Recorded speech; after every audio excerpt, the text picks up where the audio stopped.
Shalom, salam dalam kasih Tuhan Yesus Kristus. Saudara-saudara, judul renungan sermon today pada hari ini adalah hidup yang kekal. Kita tahu di dunia ini tidak ada satupun yang kekal. Berarti berbicara tentang hidup di dunia yang akan datang atau hidup di masa yang akan datang. Berbicara tentang hidup kekal, tentunya ada pemahaman yang pikir kalau orang sudah mati, sudah selesai, habis perkara, tidak ada masalah lagi. Ya, itu mungkin kalau hewan dan lain sebagainya itu tidak ada masalah. Tetapi manusia sebagai ciptaan dari Tuhan yang menduduki kedudukan yang paling mulia dari semua ciptaannya di muka bumi ini tentunya lain, saudara-saudara. Ada pertanggungjawaban yang harus kita berikan. Sebab waktu Tuhan menciptakan manusia pertama di bumi ini, Tuhan meniupkan rohnya ke dalam hidung manusia, kemudian manusia itu bisa hidup. Jadi ada roh yang ditiupkan dari Tuhan. Tentunya rohnya itu kembali kepada pencipta dengan segala pertanggungjawaban yang sudah dia buat selama dia hidup. Saudara-saudara, berbicara tentang hidup yang kekal, ada 3 referensi ayat yang saya ambil, yang juga dapat merupakan ayat emas yang harus saudara hafalkan. Bukan cuma dihafalkan, tetapi diimplementasikan, dipraktekkan, dilakoni dalam hidup kita. 3 ayat ini mungkin saudara sudah sering mendengarnya, tetapi belum mungkin diresapi. Ada banyak orang Kristen sudah tahu, bahkan mungkin dia hafal, tetapi dia belum melakoni dengan baik. Atau ada badai dan gelombang dalam hidupnya dapat membuat dia goyah. 3 ayat ini bisa membuat dia kuat, tetapi dengan syarat tentunya dia harus membaca dengan baik 3 ayat ini, menghafalnya dan juga melakoninya. Yang pertama di dalam Yohanes 3 ayat yang ke-16. Ini ayat yang sangat populer, Yohanes 3 ayat yang ke-16.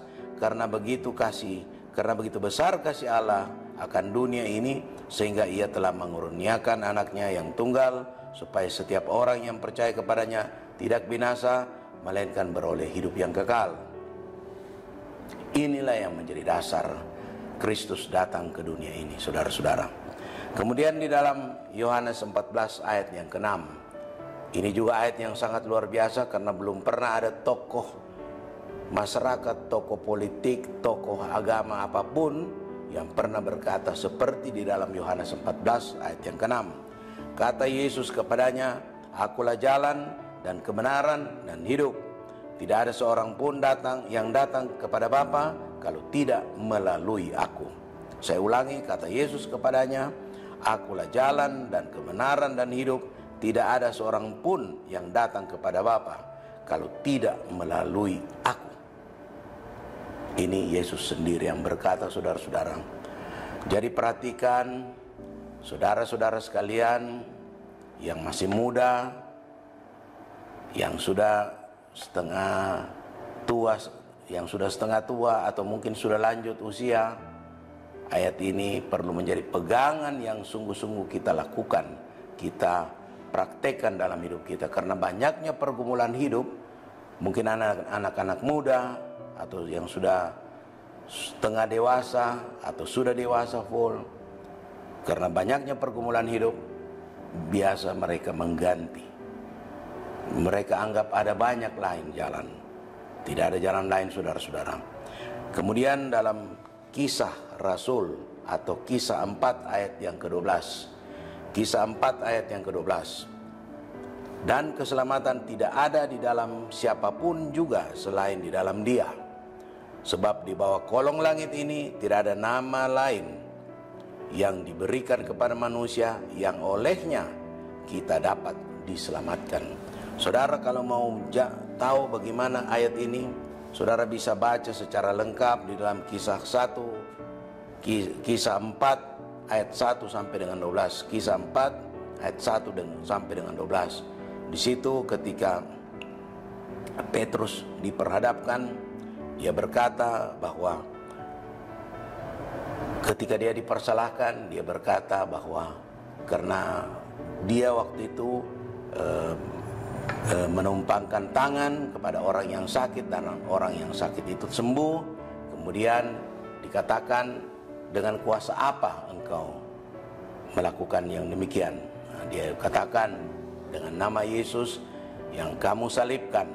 Nah, sehingga dia katakan bahwa di bawah kolong langit ini tidak ada nama lain yang olehnya dapat diselamatkan, yaitu nama Kristus. Jadi saudara-saudara, kita harus tahu bahwa ini sangat penting untuk kita lakoni, kita praktekkan dalam hidup kita. Saudara-saudara, sering kita dengar, terima Kristus itu gratis, tapi ikut Kristus pikul salib. Terima Kristus gratis, tapi ikut Kristus pikul salib. Pikul salib bukan berarti saudara pikul salib kemudian saudara disalib di suatu bukit atau di bukit Golgota atau di bukit dimanapun, bukan itu. Tapi pikul salib di sini artinya ada penderitaan, ada sesuatu yang kita harus lakukan. Kita tidak bisa berleha-leha, bersantai-santai. Di dalam Matius 16 ayat yang ke-24, Matius 16 ayat yang ke-24, lalu Yesus berkata kepada murid-muridnya, setiap orang yang mau mengikut aku, ia harus menyangkal dirinya, memikul salibnya, dan mengikuti aku. Saudara-saudara, menyangkal diri, memikul salibnya, dan mengikut aku. Kenapa saudara-saudara harus menyangkal diri ketika mengikut Kristus? Ya, kita tahu bahwa memang di dunia ini banyak pergumulan, banyak masalah, banyak tantangan. Tetapi kita harus mempunyai tekad yang kuat. Kita harus yakin. Yang pertama, ada jaminan keselamatan kekal. Sehingga walaupun kita memikul salib dan sambil mengikut Yesus, kita harus tahu bahwa apa yang kita imani itu tidak sia-sia. Ada jaminan keselamatan yang kekal. Itu yang pertama. Yang kedua, sebagai bentuk kesetiaan kita kepada Kristus, kita harus memikul salib, menyangkal diri, dan mengikut Dia. Penyangkalan diri ini bukan saudara ditanya namamu siapa? Bukan, saya punya nama. Bukan. Menyangkal diri berarti melawan ego kita, melawan nafsu daging kita, melawan hal-hal yang bertentangan dengan firman Tuhan. Kemudian yang ketiga, mewujudkan dan mengamalkan ajaran Kristus. Yang ketiga ini mewujudkan dan mengamalkan ajaran Kristus. Sebagai bentuk penyangkalan diri, sebagai bentuk memikul salib, dan sebagai bentuk mengikut aku. Yang ketiga adalah mewujudkan dan mengamalkan ajaran Kristus. Kita wujudkan, kita amalkan, kita praktekkan, kita share kepada saudara-saudara kita yang lain, baik yang sesama orang percaya atau yang belum percaya, yaitu mewujudkan dan mengamalkan ajaran Kristus. Yang keempat, menjadi garam dan terang dunia. Jadi poin yang keempat ini bagian dari menyangkal diri dan memikul salib sambil mengikut Yesus. Yang keempat adalah menjadi garam dan terang dunia. Saudara-saudara, kalau kita tahu garam itu sangat bermanfaat sekali. Kalau kita makan sayur sangat tawar tidak ada garam, sangat tidak enak. Tentunya jangan kelebihan garam, saudara. Jadi garam juga bermanfaat untuk mencegah kebusukan. Ya, kalau saudara lihat di pasar-pasar itu, kalau orang beli ikan atau beli daging dan lain sebagainya, kalau mau diawetkan itu dikasih garam, dimasukkan di kulkas. Ikan juga begitu. Dan terang, siapa sih yang tidak tahu namanya terang? Kalau kita berada dalam gelap, kita bingung, tidak tahu mau kemana. Jalan ke kiri, jalan ke kanan bisa terantuk kepala kita, kaki kita tersandung. Tetapi garam maupun terang dunia adalah kita bisa bermanfaat, mempengaruhi dan bermanfaat bagi kehidupan manusia.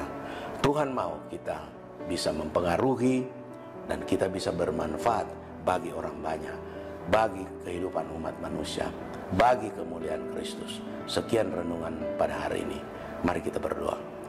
Bapa Surgawi, Bapa yang kami sembah dalam nama Tuhan Yesus Kristus, kiranya firman-Mu yang sudah hamba bagikan ini dapat menjadi berkat bagi orang yang mendengarkannya, dan juga menjadi berkat bagi hamba yang menyampaikan firman-Mu. Biarlah kiranya kami semua ini menjadi pelaku-pelaku dari firman-Mu Tuhan. Kami bisa mempraktekkan firman-Mu ini di dalam kehidupan kita sehari-harinya, sekaligus menguatkan saudara-saudara kami yang lain yang mungkin lagi bimbang, yang mungkin lagi ragu akan keselamatannya, bahwa hanya ada di dalam nama Yesus keselamatan yang kekal. Terima kasih banyak. Dalam nama Tuhan Yesus Kristus kami berdoa. Haleluya. Amin.